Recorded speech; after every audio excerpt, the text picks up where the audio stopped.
Kalau misalnya dia punya aset, pasti dia akan kasih asetnya. Kalau dia punya uang, ya dikasih uangnya. Sekarang keluarganya pun sudah habis semua. Habis. Nggak terima dituntut 12 tahun penjara atas kasus penganiayaan David Ozora sama jaksa, Mario Dandi ini ngajuin nota pembelaan. Nah, kira-kira isi nota pembelaannya apa aja ya? Jadi gini cerita gue dari lapangan.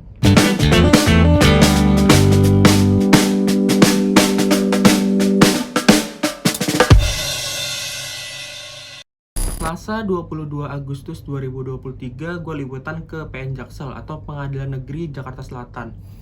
Nah, PN Jaksel ini ngadain sidang pembacaan nota pembelaan Mario Dandi atas tuntutan jaksa penuntut umum.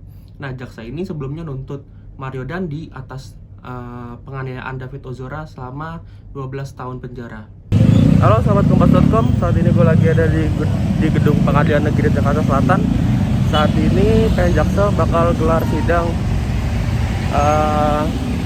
pledoi Mario Dandi atas tuntutan dari jaksa penuntut umum. So, kita lihat pledoinya Mario Dandi seperti apa, guys. Gue datang ke Pengadilan Negeri Jakarta Selatan itu sekitar jam 10 pagi. Karena memang sidangnya itu harusnya dimulai jam 10 pagi. Tapi pas gue datang ke ruang sidang utama, gue tidak menemukan pengacaranya maupun dengan jaksanya ataupun dengan Mario Dandinya gitu.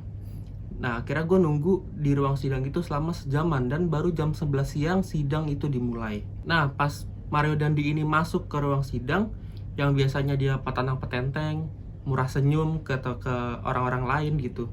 Nah, ini pas sidang pembacaan nota pembelaan atau pledoi, dia ini lemes banget gitu pas masuk. Jalannya biasa aja, lemes, nggak seperti sidang-sidang sebelumnya gitu.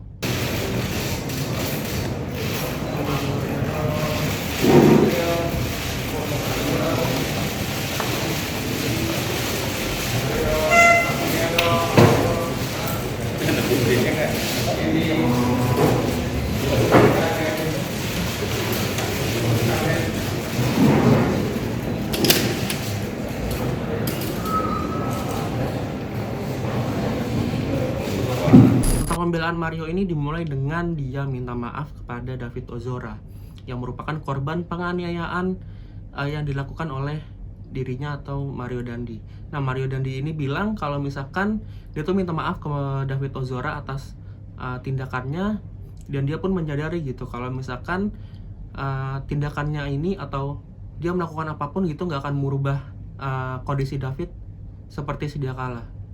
Dan hati yang tulus, saya ingin menyampaikan permohonan maaf dan rasa prihatin saya kepada saudara Rustawi Mario dan keluarga atas dampak dari perbuatan yang telah saya lakukan. Saya menyadari tidak ada satupun yang dapat saya perbuat untuk merubah segala sesuatu yang terjadi. Habis itu dia juga minta maaf ke keluarganya atau orang tuanya. Nah, pas minta maaf ke David Ozora ini, Mario Dandi ini nggak nangis sama sekali atau suaranya berat atau terisak-isak gitu. Tapi pas minta maaf ke orang tuanya, dia tuh kayak suaranya berat, terisak-isak kayak orang mau nangis gitu. Khususnya kepada ayah saya yang oleh karena tindakan saya berdampak kepada hal-hal yang justru menyulitkan ayah saya. Terlebih kepada ibu saya yang secara nyata mendapatkan dampak kepahitan dari perbuatan saya. Tidak ada niat yang melewatkan untuk memikirkan orang tua saya yang mengharapkan buah hatinya dapat bertumbuh dan berkembang ke arah yang baik. Nah, abis itu Mario Dandi ini mulailah minta maaf juga ke pacarnya. Maksud gua mantan pacar ya, alias si AG. Nah, Mario Dandi ini bilang kalau misalkan di hubungan dia dan AG ini banyak cobaan gitu. Romantis banget nih. Saya juga ingin menyampaikan permohonan maaf pada presiden, terlebih untuk orang tua yang telah memberikan percaya kepada saya. Namun oleh karena perbuatan saya telah memberikan kecewaan yang begitu besar. Tak pernah terbayangkan hubungan yang telah kita jalani mendapatkan cobaan yang begitu berat, terpisah jarak waktu dan kerinduan yang dalam. Nah, sesi minta maaf udah kelar, giliran sesi pembelaan nih. Nah, pas itu dia bilang kalau misalkan dia itu kecewa sama jaksa penuntut umum karena menuntut dirinya dengan 12 tahun penjara dan juga biaya restitusi sebesar 120 miliar kepada David Ozora. Mario bilang kalau pidana itu harusnya dijatuhkan agar orang itu bisa berubah, bukan merusak seluruh masa hidupnya. Majelis Hakim yang mulia, pada kesempatan ini saya juga ingin menyampaikan rasa kecewa atas tuntutan jaksa penuntut umum yang menuntut dengan pidana maksimal tanpa sedikit pun mempertimbangkan alasan-alasan yang meringankan. Majelis Hakim yang mulia, saya mempunyai pendapat bahwa hukuman yang dijatuhkan pada seseorang yang melakukan tindak pidana bertujuan untuk membina agar orang itu dapat sepenuhnya menyadari kesalahannya, bertobat, dan berubah menjadi pribadi yang lebih baik, bukan untuk membinasakan atau menghancurkan seluruh hidupnya. Terus dia juga bilang kalau misalkan dia pun kaget atau dia kaget gitu kalau jaksa penuntut umum meminta dirinya untuk membayar biaya restitusi sebesar 120 miliar rupiah. Ya walaupun begitu Mario Dandi katanya sih mau bayar, tapi sesuai dengan kemampuannya dia.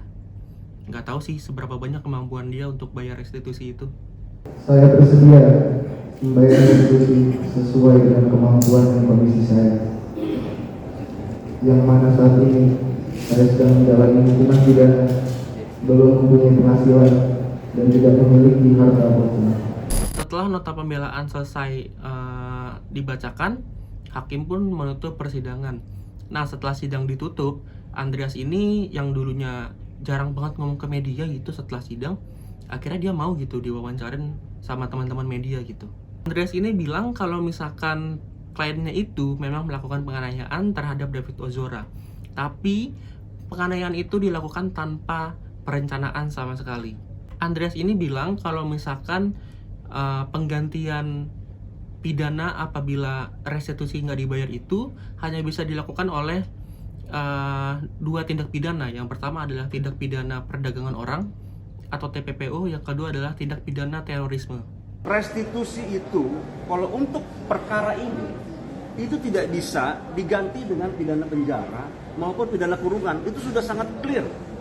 Karena di dalam perma itu sudah dicantumkan bahwa hanya dua yang bisa dilakukan penggantian pidana penjara atau pidana kurungan, yaitu terhadap tindak pidana perdagangan orang, terhadap tindak pidana terorisme.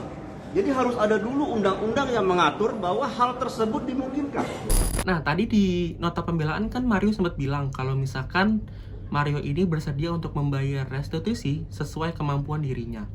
Nah, Andreas ini pas diwawancara memberikan penjelasannya nih, bahwa Andreas ini bilang kalau Mario tuh sebenarnya mau gitu bayar biaya restitusi, tapi yang jadi masalah adalah, kata Andreas ini, Mario ini nggak punya aset sama sekali. Andreas pun juga bilang kalau misalkan finansial keluarga Mario Dandi ini sudah habis karena ayahnya Mario Dandi atau Rafael Alun Trisambodo ini jadi tersangka kasus gratifikasi yang sekarang ditangani oleh KPK. Artinya kalau masalah mau atau enggak, saya jawab mau.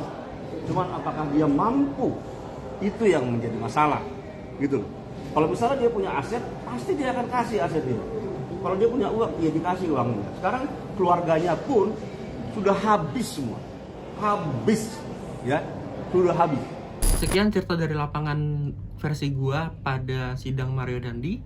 Menurut kalian gimana nih terhadap nota pembelaan atau pledoi dari Mario Dandi?